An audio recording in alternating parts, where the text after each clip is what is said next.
भाइयों और बहनों, बिहार ने पूंजीवाद भी झेला है, बिहार ने अलगाववाद भी झेला है, बिहार ने फांसीवाद भी झेला है। भाइयों और बहनों, एक बार हमें मौका दीजिए। This sounds familiar, right? I don't even have to name the speaker. You know who I am imitating, rather. Public speaking is one of those talents that obviously our Prime Minister has. Public speaking, this rising and falling pitch, all of these concepts are there in theory, right? People are trained for it. Every great speaker follows certain rules, certain theoretical models, which have been there in existence for hundreds of years now.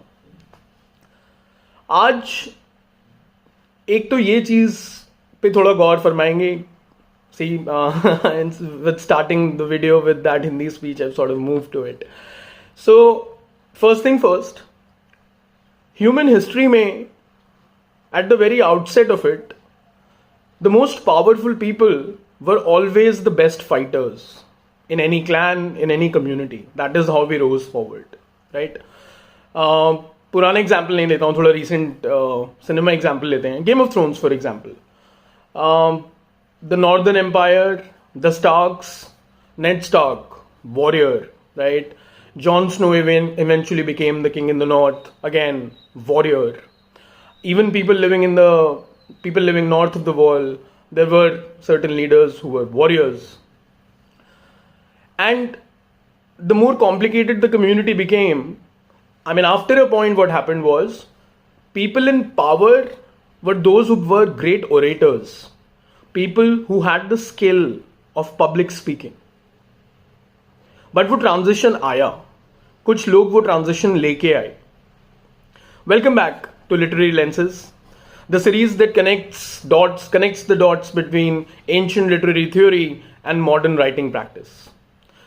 पिछली बार we felt the sublime with Longinus, that rare electric moment in writing that leaves you completely breathless and gasping. Today, we shift from inspiration to persuasion, from poetic elevation to practical eloquence.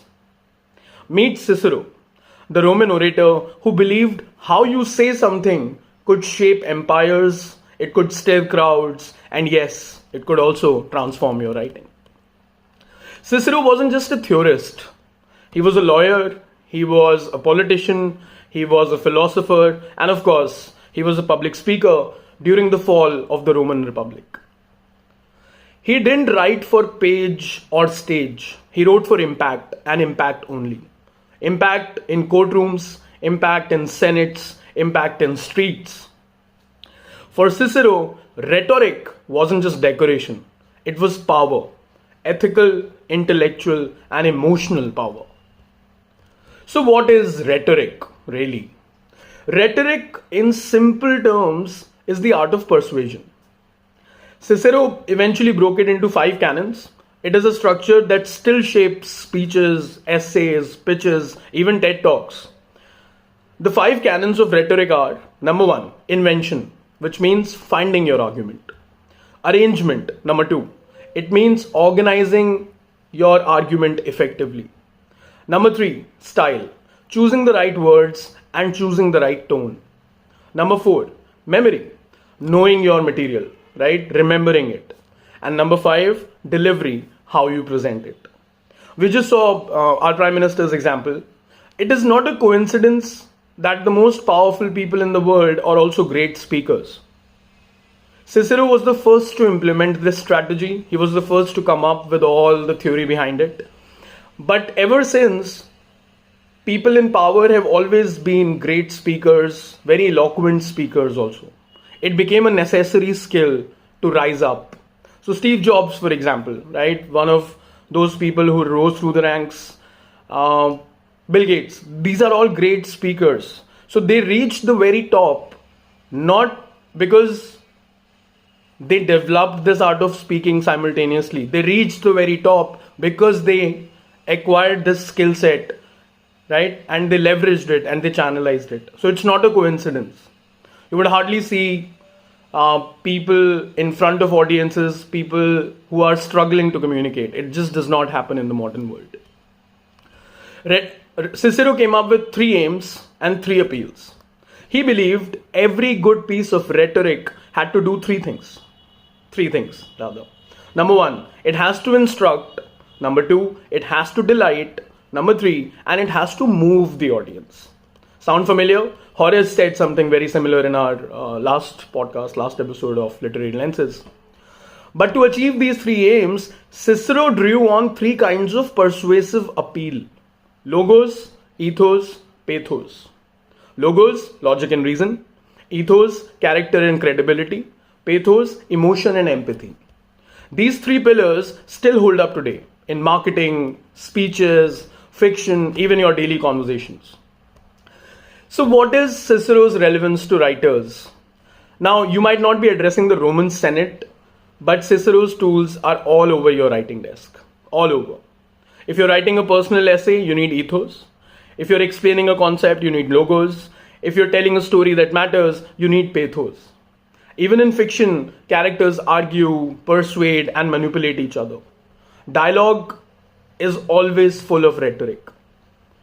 Cicero teaches us that writing is more than self-expression. It's an act of connection and influence, right? So what are some practical takeaways that we can sort of take away from Cicero?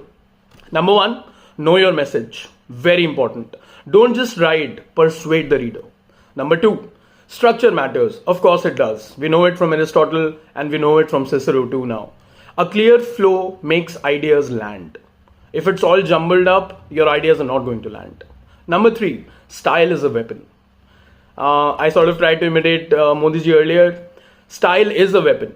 Clarity, rhythm, and word choice can elevate even very simple ideas. Last but not the least, number 4, respect your audience. Persuasion starts with empathy. Cicero's writing wasn't flashy, to be honest, but it was very deliberate, controlled, and it was sharpened like a blade. He knew that one well-spoken sentence could completely outlive empires. To be or not to be, that is the question. You remember that from Shakespeare? It's been 500 years. Why are we all still familiar with it? Next up, in the next episode, in the next podcast, we will be looking at Quintilian. We would be discussing the teacher of rhetoric who took all of Cicero's ideas and built a curriculum out of them. If Cicero was the orator, Quintilian was the mentor. Until then, ask yourself this: am I just writing or am I actually persuading my reader? This is Literary Lenses, where theory finds its voice and yours.